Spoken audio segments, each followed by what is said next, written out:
Howdily doodly, neighborino. I'm Al. And I'm Peej. And you're watching Are You Still Watching? The show where we talk everything streaming.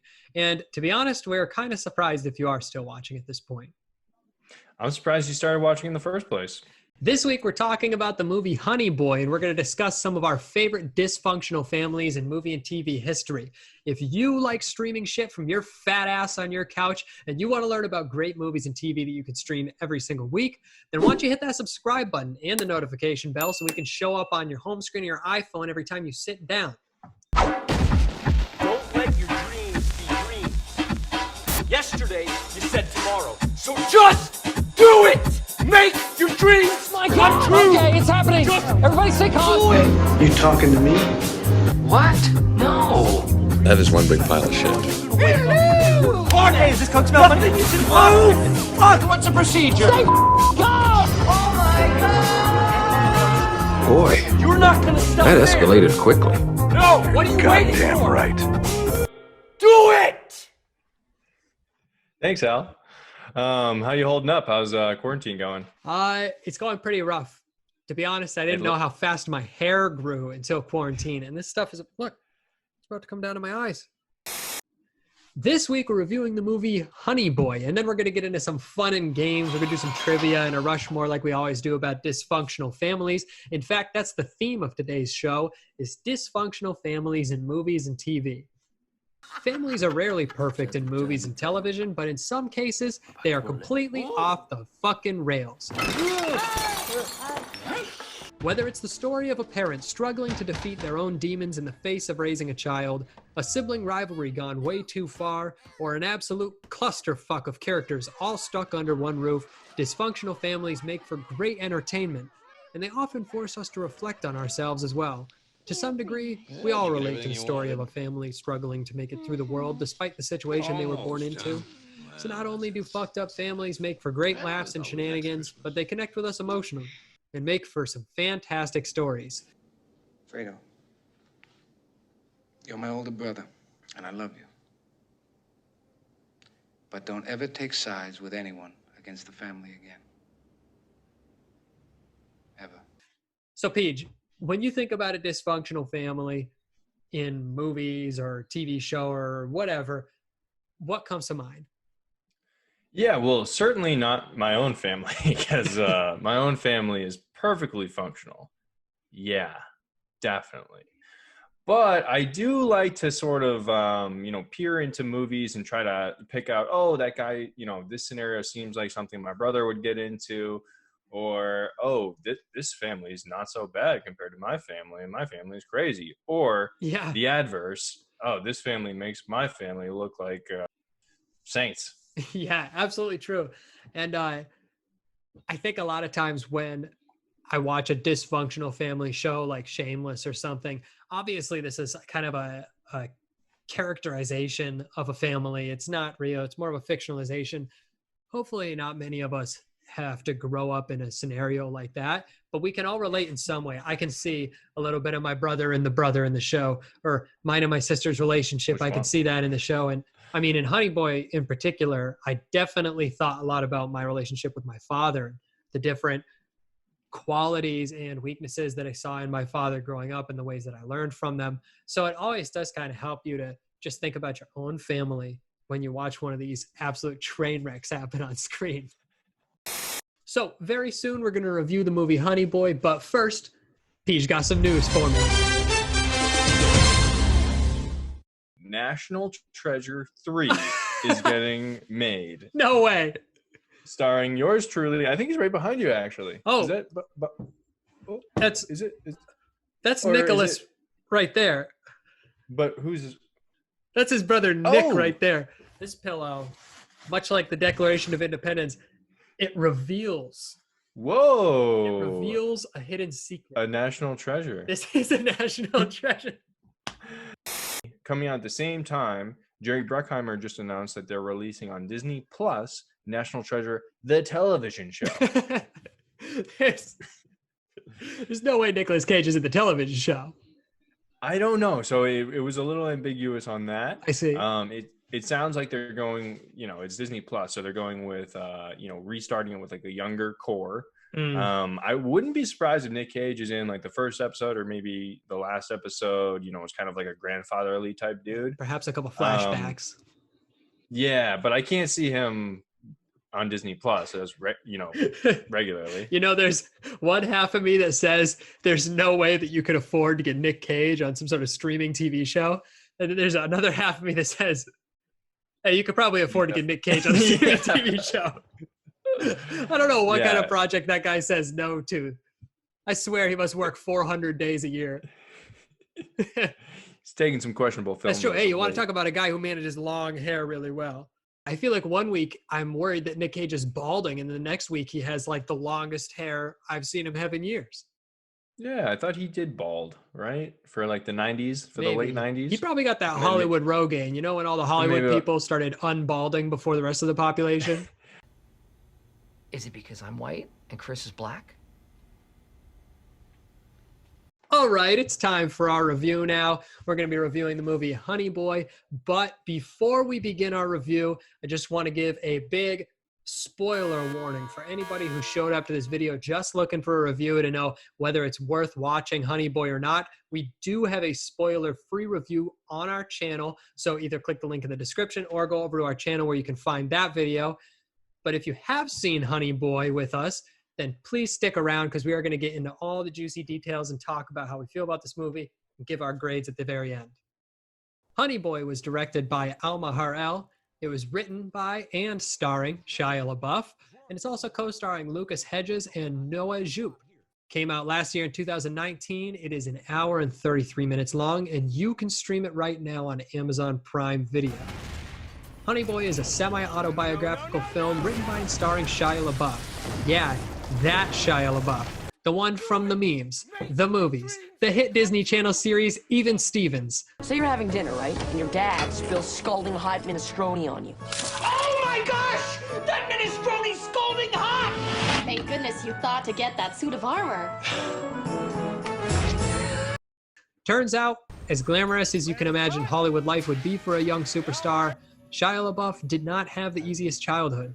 In Honey Boy, Shia plays James Lort, a fictionalized version of his real-life father, whose disruptive past has left him struggling to take care of the one thing he values most, his son, Otis. The film explores Otis's childhood experiences through the lens of his older self, who is living in a rehab facility at the age of 22. The older Otis, played by Lucas Hedges, is extremely defensive and seemingly incapable of opening up emotionally due to the mask of a personality he has worn his entire life. As we watch young Otis, played by Noah Jupe, growing up, we immediately sympathize with him struggling to develop in his unconventional situation. The movie is a constant character study, asking us to look at the world through the eyes of young and old Otis, as well as his father's, whose shortcomings as a dad are always complemented by the reminder that his past decisions will never let him go. This is a very emotional movie, but perhaps the most moving element of all is just how close the story gets to Shia LaBeouf's real-life childhood, directly quoting many episodes of Even Stevens and making constant references to Shia's appearances in the public eye. Peej, you got first dibs on reviewing this movie. What the hell did you think? First off, I just want to say that I knew going in that it's going to be very challenging for me as a viewer Big time. to look at Shia LaBeouf's dad and see Shia LaBeouf's dad, because I see Shia LaBeouf. And yeah, true. Shia LaBeouf is a great actor. Don't get me wrong. And when I watch him, I see the character, but the movie is about Shia LaBeouf's life. So you're reminded of that every scene in the movie, every frame of the movie, you're reminded by it. Yeah. And for me, it was really tough to look at him as a character and not as Shia LaBeouf, because I'm seeing Shia LaBeouf right next to him. We talked about a few episodes ago about a movie like Slumdog Millionaire, where they really did a great job of, there's actually 3 different sets of actors that played the same character over 3 different periods of their life. And we commended that film. He said they really hit the nail on the head for accomplishing that hard task. I don't think that this film did that. So Lucas Hedges, he might be a great actor, but he's not Shia LaBeouf. And I knew that when I was looking at him. He's not crazy. He didn't look crazy to me. I didn't buy it. He doesn't have curly hair. That's like Shia LaBeouf's thing. However, the kid Noah Jupe did look like him at the very end. They showed one picture that Shia looked a lot like Noah. I thought throughout the movie, this kid doesn't really look a lot like Shia LaBeouf, but I get it. He's a fictionalized version. He's Otis. But at the end, they showed a picture of Shia. I'm like, oh my God, that kid kind of does look like a young Shia LaBeouf. No, I bought it from the kid for every second of it. The kid crushed it. I thought the kid crushed it. Yeah, very good for a child. I was thankful he had the majority of the screen time. I loved his story much more than Lucas Hedges' older Otis story. Agreed. And I'm glad they spent more time there. Yeah, I mean, the younger story was realer. It was raw. It was right in front of you. I bought it. I felt like I was in the room. I felt like I was there. Mm-hmm. The modern day scenes, I didn't as much. Something that seriously got me with this movie and kept getting me over and over again was that usually with movies that are based on true stories, I constantly have to be asking myself, well, how close to the real life is this? How realistic is this? Is this really what happens? But with this movie, it's about Shia LaBeouf. It's written by Shia LaBeouf. It's starring. So the whole time I knew, this is totally how he sees it. Like this is the rehab scenes, although Shia LaBeouf himself wasn't acting in those scenes, I did get a lot of realistic vibes from them in terms of how the character acted and how they interacted with their counselors in the rehab and with the therapists, because I felt like Shia LaBeouf really was pulling lines straight from the top of his own head from the experiences he had in rehab just recently. The movie really catches up to itself. You know, you start seeing towards the end of the movie how he made the movie, you know, when he gets into the therapy session and she's saying, hey, write this shit down like a scene. And you're like, oh, wait, like this scene that I'm watching? And then at the end, when he asks his dad if he can make the movie about him, and he goes, well, make me look good, honey boy.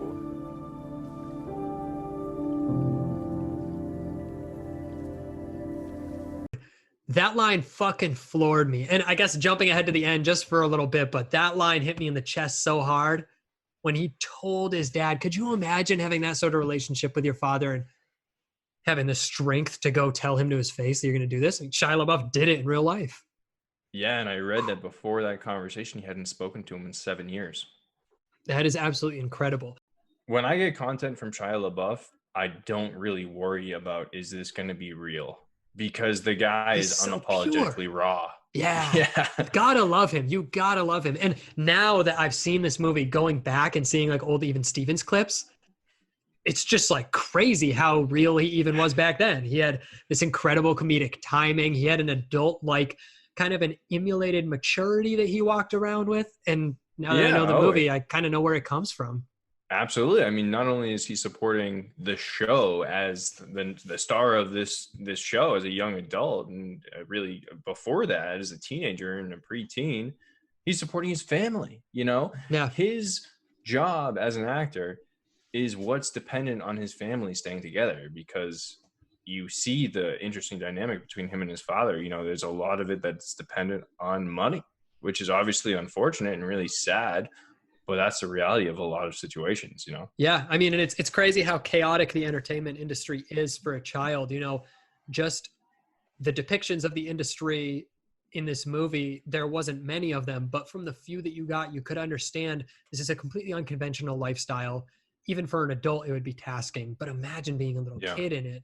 And then imagine on top of that, you're living in this almost struggling family with a single dad, and you know, nothing really seems to be too concrete. You know, if you're acting like he was in Even Stevens, you're not going to school like a regular kid. You're not playing sports like a regular kid. So like, what are you doing like a regular kid? And apparently not too damn much.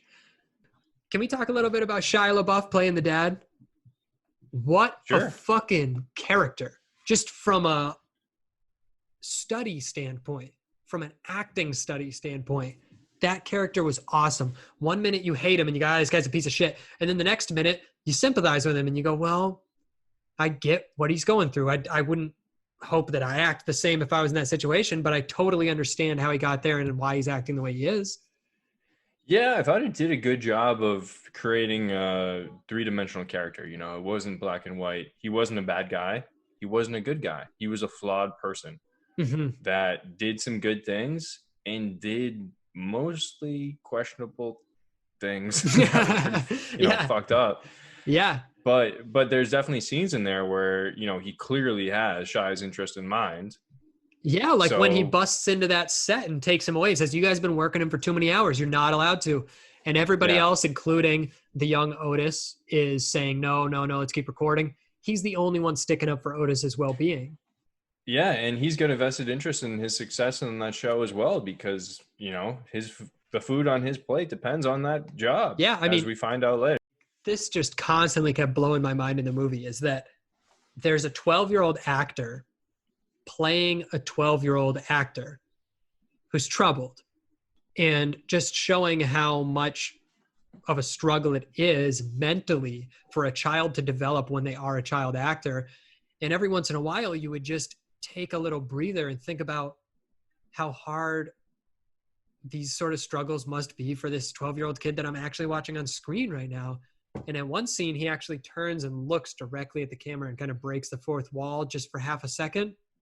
And at that moment, I'm like thinking, damn, good thing this kid Noah has a friend like Shia LaBeouf, because acting as a child is fucking tough. I couldn't imagine developing mentally under the age of 18, constantly pretending to be someone else and being better at pretending to be someone else than you are at yourself. Yeah, it was weird in the movie when they were like, are you acting right now? I mean, think about a person like Shia LaBeouf. You're one of the best actors in the world. Anybody in your circle, in your gravity, in your world has to be questioning that all the time. Is this guy is he being genuine right now? Or is he just fucking acting? Is this a great performance? Yeah. And one of my favorite scenes in the movie was when the older Otis busts into the office of the guy who's kind of running the rehab facility. And he goes, hey, I went out in the woods and I screamed and it was a real good idea. And the guy goes, are you being sincere with me or are you being sarcastic? He goes, I'm being sincere. Well, it sounds like you're acting right now. And then he says, it's both. Yeah. And he's almost admitting to the guy, I don't know how to start and stop acting. I just am acting. My whole life is acting. He even says to the guy, everyone's acting all the time. But I'm trying to tell you my emotions and I can't not act. And I couldn't imagine it's a scary thought for a person who wants to convey real emotion, but he's so conditioned to be an actor that he just acts it out instead of just being alive. Right. And then it's an existential question that the movie asks about how would you possibly convey your emotions better than you're a professional actor. You convey emotions better than anybody else. So the alternative to conveying your emotions incredibly well is doing them genuinely and they don't come out as good. Do you communicate worse in an effort to be genuine, or do you communicate more effectively but sacrifice your real emotions? Echo on a signal, you wind up with a formula for interdimensional energy creation. A mass light alone can't possibly explain. Come on, guys, I can't be the only. I'll get into my rating. I feel like this movie was more important to Shia LaBeouf than it was to me, which is totally fine. In doing the research about this movie, it felt like it was therapeutic for him, that this was a response to a traumatic event that happened to him and helped him, fight that PTSD that he figured out that he had. So I get why he made this film. I commend him for it. I appreciate the fact that it's raw and real. But for me personally, I thought it was a little inconsequential. And for a guy who says, I think Shia can save movies, and I won't recommend this movie to a friend, I'm going to give it a rating of 5.9. All right. So this is going to definitely be another week where we're way off of each other. I'm going high. Okay. I did like this movie a lot. And this movie totally conveyed emotions to me, totally left me thinking. Perhaps it's just because certain circumstances in my life allow me to relate to the movie a little bit closer. But I think this movie is Shia LaBeouf's Kanye West moment. Like, this movie, I think, hit every string for me, and it just was such a perfect amalgamation of everything that Shia LaBeouf's been building up until now. I grew up with Even Stevens. I've seen all these Shia LaBeouf movies throughout my life. I've read about him in the media. I knew when he was going into rehab. I knew when he was kind of becoming like this meme guy, going a little bit crazy. And for that reason, I think this movie was delivered to me and people like me on multiple levels. I think it did a fantastic job. It was beautifully shot and edited, so there's no sorts of cons on that side of things. I'm going to give it a 9.5. 9.5? You're shitting me. I'm not shitting you. I am going to watch this movie again tonight with my You're fiance because I can't wait again. for her to see it. I want to talk about it. Oh my goodness. Really? Yeah. Wow. Well, what about everybody else? Because I'm curious whether they're more on my side or your side. Yeah. So I don't think they're going to be in the middle on this. I think it's either you like it or you don't. I think so too. And I totally don't mind where you're coming from. I think that somebody who doesn't exactly vibe with it from the start, it's not going to save you throughout the rest of the movie. So if you're not immediately locked in, you're not going to love it. And I think if you're not a huge Shia fan, probably the same story. On Rotten Tomatoes, this has a 92 on the audience meter right now and a 94 for the critics. You're shitting me. I'm not shitting you. And I kind of thought it was going to be like that for the critics because it does require a prerequisite knowledge of Shia. Yeah. And obviously, if you're a movie critic, you know who Shia LaBeouf is. You know about this already. You've already been running from your life from Shia LaBeouf. On a commercial success standpoint, it wasn't that big. It had a budget of $3.5 million among the other smaller movies that we've rated so far, and a box office of just 6.8. However, it had a little bit of a smaller release than usual, so you can't blame it, and it was more of a passion project. So I'm not going to rate the movie based on how commercially successful it was. Shia was in Transformers. He doesn't need any more money. I agree. And I heard they filmed this in 19 days. What? Apparently they started production 2 weeks after he got out of rehab. So this was like a, let's go, let's get this done, in the can, put it up, standing ovation at Cannes. No kidding. Let's go. Yeah. And he's done the Peanut Butter Falcon recently too. So I really like how he's doing these kind of philosophical pieces these days. I mean, it's no secret. I mentioned it in other episodes. I have a fascination with Shia LaBeouf. I think he's a very interesting human. I cannot wait to see what he does in 10 years, 20 years. I really hope that he keeps acting. It wouldn't surprise me if he didn't, if he was like, nah, I'm done. Yeah, I'm totally. going to go farm in Australia. 100%. But please keep acting, keep picking interesting roles, because even though I didn't like this film and I am not going to watch it again and I'm not going to recommend it, I know why he made it. I can appreciate that. I can see it as it is and give some props, but I want to see what's next. So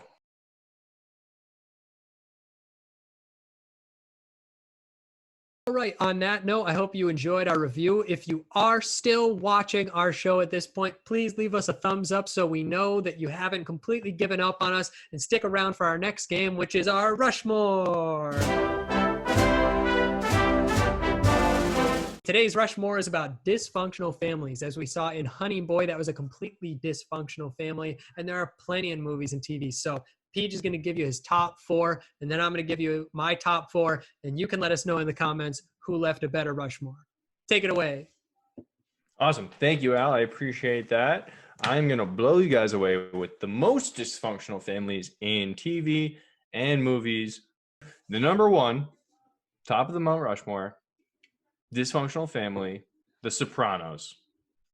I mean, All right. come on. Of course. They're killing each other. They're crazy. They hate each other. They need each other. They love each other. Dysfunctional. My number 2, Meet the Parents. That's a good one. Very dysfunctional. Great family. Meet the Fockers. Also a pretty good movie, too. Yeah, hilarious. My number 3 is going to be The Royal Tenenbaums. Good old Wes Anderson. I love Wes Anderson. I'm a Wes Anderson fan. Bottle Rocket, Royal Tenenbaums, Rushmore. Speaking of Mount Rushmore, the movie Rushmore is very good. Of course, yeah. Wes Anderson is the OG. OG, very subtle. He's my guy. And for my final Rushmore, I'm going to pick Malcolm in the Middle. Come on. Oh, yeah. What a great dysfunctional family. How can you get more dysfunctional than that? You got Hal before he took a life of meth, cooking pancakes in his underwear. After, according to some people. Some people think Hal is Walter White in an alternate universe where he went into witness protection and gave up Gus Fring to the feds. Oh man, I love that idea. I would love to see that transition movie. El Camino too, baby. Let's go. So that's my Mount Rushmore. Sopranos, Meet the Parents, Royal Tenenbaums, Malcolm in the Middle. Dude, I am so ready to give you my Mount Rushmore. Number 1 on my Mount Rushmore of dysfunctional families, Malcolm in the Middle. I knew it. I knew it. I knew you were gonna. Yeah, dude, I had to go with Malcolm in the Middle. I've watched that whole show. I haven't seen it in probably 4 or 5 years now at this point, but I think I've seen the whole thing start to back like 3 times. As a kid, Wow. It was on that sweet spot at like 7 a.m. every day. Yeah. So I just caught it and I talk about it with my friends at school. That show was such a legendary show. My number 2, The White Family from Breaking Bad. Oh. Another one starring Bryan Cranston. My favorite dysfunctional family moment in Breaking Bad is when the Skylar is yelling at Walt Jr. and she's like, I'm the only responsible one of this family. You got to listen to me. And Walt Jr. goes, Mom. Why you gotta be such a bitch? Hey, no.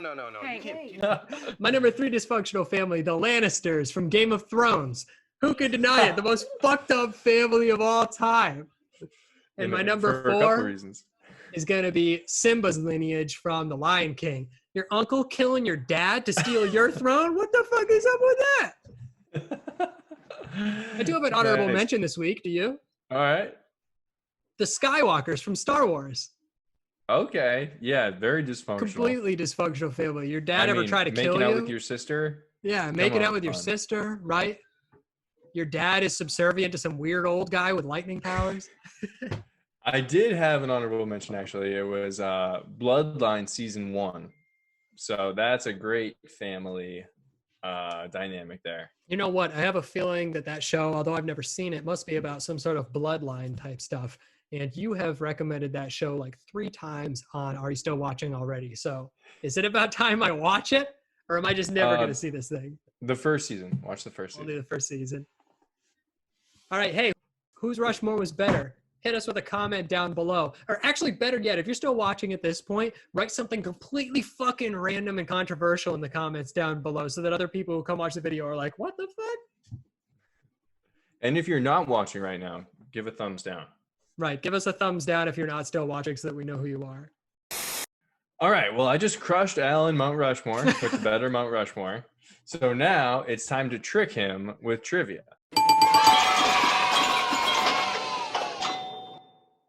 The way trivia works is I'm going to give him 3 trivia facts about the movie Honey Boy. 2 of them are going to be real trivia facts. 1 of them I just made up. So here we go. Al, the first trivia fact. The actor who played young Shia LaBeouf is actually British and is in a British pop group called Union J. Oh, shit. A scene that didn't make the film was where Lucas Hedges punches Shia LaBeouf in the face and almost kills the character, but it was cut from the film. Shia LaBeouf's dad only agreed for his rights to be portrayed in the film when Shia told him that Mel Gibson was interested in portraying him on screen. Al, out of those 3 trivia facts, which one is completely fabricated, made up, and which 2 are accurate? All right, so I'm just going to start off with one that I know. I'm just going with true on the first one. Noah Jupe. I saw him in an interview. I know he's British. I don't know if he's in a pop group, but I'm just going to go. I'm going to keep that one. That's got to be true. Okay, maybe. Knowing Shia LaBeouf's dad pretty good now, I think, from seeing the movie and watching all these interviews, he definitely would fall for that. Like, this guy, I bet he'd like if Shia played him too. Like, he definitely cares about his son, but something tells me if he was unsure and then Shia said that some A-lister like Mel Gibson was going to play him, he'd probably go for it. And I can't figure out where it would fit in the story that the older Otis would punch his father in the face. So I guess, maybe they did film it and it got cut, but I can't figure out where the fuck they would fit that thing in. So I'm going to go with the middle one. I think Final it's answer? false. Final answer? You are wrong. Oh, no. So the kid is British, but I have no fucking idea if he's in a pop band or what. There is a pop band called Union J, but I don't think he's in it. I thought that all British kids with cute wavy hair were in pop groups. I just thought that was that thing that you do. Apparently, Shia LaBeouf is friends with Mel Gibson. Yeah, I bet Mel Gibson actually was interested in playing Shia's dad. So It's a good role. I don't think he was ever interested in playing him, but Shia LaBeouf did send him the script and he encouraged him a lot. You know, if there's anyone for Shia LaBeouf to look up to, you know, it's Mel Gibson. And I read an interview, or I watched an interview on YouTube about Shia LaBeouf and Mel Gibson, and he said, you know, Mel Gibson's been through some shit. You know, he's had some DUIs, a lot of bad stuff in the press. And then he showed up at the Oscars, you know, big, beautiful, vibrant beard, big fucking smile on his face. And Shia said, here's an alcoholic. Here's a guy who's ashamed of himself. And he's walking around open to the world, happy. Yeah. And I can relate to that. I can see that from Shia's perspective with all the shit that he's been through. And it makes sense that they're, you know, kind of friends or have some sort of kinship. All right, we've come to the end of the show. Every single week at the end of the show, we leave you guys with some movie recommendations. So each of us are going to give you one movie or TV show that we recommend you stream, and then one movie or TV show that we haven't even watched yet that we've got on our list to stream this week. And then at the very end, Peej is going to hit you with the movie that we are reviewing next week. So stick around for that. Watch that movie. Come back next week and watch the episode. But first, here are my recommendations of the week. Oh, Peej, first. I told you about the Midnight Gospel last week. I said that I was going to want to watch this cartoon show. Did you check it out? It's super trippy. It's actually this guy, Duncan Trussell, who I've seen multiple times on the Joe Rogan podcast. He's a huge pothead. So if you like any pothead type stuff or Joe Rogan-ish stuff, this show is probably going to be entertaining. But basically what it is they've taken audio segments from the podcast and added in ridiculous cartoons over the audio. I'd say if you are not a huge fan of the Joe Rogan podcast and you don't like that type of stuff, you're probably not going to like this show. But I'm going to watch the rest of it, I think, when I have some free time. It's not on the top of my list, but if you're looking for something to burn some time, the Midnight Gospel is pretty entertaining once you understand the premise. I like Joe Rogan. It's just I couldn't understand like watching a 2-hour podcast or something. Like I couldn't sit through that. I probably couldn't even sit through like a 40-minute YouTube video. Yeah, I mean. All right, this week my recommendation of the week is going to be Taxi Driver. Wow. Yeah, okay. Robert Is De that Niro, streaming? Martin Scorsese. It's been streaming on Netflix, and it's kind of in the background. It's hard to find, but I every once in a while like to recommend a classic movie that I'm not sure if everybody's seen or seen recently, because part of the reason I love the great classic movies is because those movies you get to enjoy on two levels. First, you get to enjoy a great entertaining movie that you know is going to knock it out of the park. And then next, because this movie's been so influential for all these movies that came after it, you get to watch the movie as kind of a history study on where movies today came from. And if you liked The Joker, which came out just recently, Taxi Driver is 98% of where The Joker came from. So the Joker movie with Joaquin Phoenix was totally based on Taxi Driver. It's the originator. So many other movies pull from Taxi Driver, and it set so many bars in film that if you haven't seen it and you love movies, go watch Taxi Driver right now. This week on my queue, I've got the movie Bad Education, which I think is on HBO right now. It stars Hugh Jackman, and it's about some teachers extorting money from high school they work at or something. I'm kind of vague on the plot, but I've just only heard good things about Hugh Jackman's performance and the movie as a whole. So I'm really excited to check it out. I've also heard good things. I haven't seen it, but I've heard good things. True. Awesome. So for me to watch this week, I've got something a little bit different for you guys. Usually I give you one show or movie to watch, but this week is a little different for me. I'm going to recommend an entire streaming service. Oh, shit. Oh, yeah. shit. Yeah. So I haven't even told Al. I don't even know if he knows about it. I don't even think this is allowed on the podcast. I think you're breaking all the rules. Our boss is going to have us. So there's a streaming service. Yeah, Tarantino's going to be pissed. And I'm shutting your butt down. And that's entirely your... So there is a streaming service called Tubi, Tubi. I had never heard of it until we started doing this pod, and I started Googling where to watch movies. But it's pretty good from what I've seen so far. It's free. It's a free service. It's ad supported. So You got a couple movies for me on Tubi?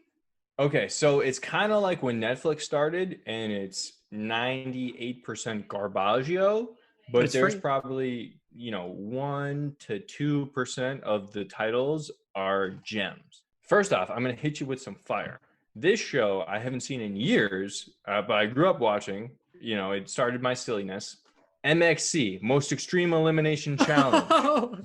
Yes, Oh it my has God. like every That's the show when they got season. the guys like running up hills with boulders and jumping over ponds and stuff like that. Yup. Oh my Most painful God. elimination of the day. That's legendary. They've got a couple seasons on there. Go check that out. Also, just a few movies that I saw that I want to let you guys know. Airplane, one of my favorite comedy movies of all time. The Big Short, Memento, Gattaca. What? And then a ton of garbage. Yeah. Great. Well, that's like 5 things to watch for free. Yes. I think it's worth getting, and I Yes. might throw it on my For Roku free. after this episode. Do that. Do it. Do it. Do it. I shouldn't. Do it! As far as my recommendation for this week, I'm going to do it with something that I have seen before that I'm going to recommend because I liked, and I know you guys are going to like it. You guys have some homework this week because we're actually going to review it next week on the show. It is Adam the Sandman's Uncut Gems. Uncut Gems has been on my list for so fucking long. I can't wait to watch this movie, dude. I'm really excited as well. So this movie is going to be streaming on Netflix. So if you have Netflix or if you've ever heard of Netflix, that's where you can find it. I'm very excited to review it because when I watched it originally, when it came out in theaters, I had a ton of thoughts. And we're going to be doing our Mount Rushmore of Adam Sandler movies. So that's maybe my favorite Mount Rushmore so far. Yeah, I'm really excited for that. I could come up with an Adam Sandler Mount Rushmore off the top of my head, dude. Click, Jack and click, click, and click. boom. Watch that because we're going to review it next week. You also have some more homework because if you are still watching at this point, you're definitely a big fan of ours. We want you to share the love. Tell somebody who you think will like our show to subscribe, to give us a thumbs up, to tattoo our faces on your faces. And that way, there'll be more Peaches, there'll be more Als, and the world can watch more movies.